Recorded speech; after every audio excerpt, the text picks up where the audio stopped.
Guys, ഞങ്ങളുടെ പൊന്നോമന പുത്രൻ ജനിച്ചിരിക്കുകയാണ് guys. ഞങ്ങളുടെ റോക്സിയുടെ പുത്രനാണ്. അപ്പോൾ ഇന്ന് 8:30 എന്നുള്ള ഈ ശുഭമുഹൂർത്തത്തിൽ ഞങ്ങൾ ഇവനൊരു പേര് കണ്ടുപിടിച്ചിട്ടുണ്ട്. അതിടാൻ വേണ്ടി പോവുകയാണ്. അതിനായി ഞാനൊരു ചെമ്പരത്തിയുടെ ഇല പൊട്ടിച്ചു കൊടുത്തിട്ടുണ്ട്. അതിൻ്റെ ഈ ചെവിയിൽ ഞങ്ങൾ പിടിക്കുന്നു.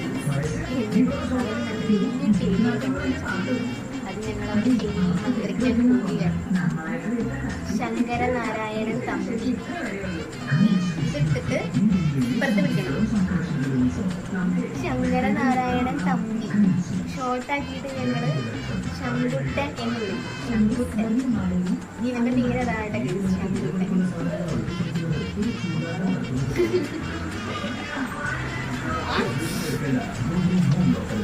മതി. അമ്മ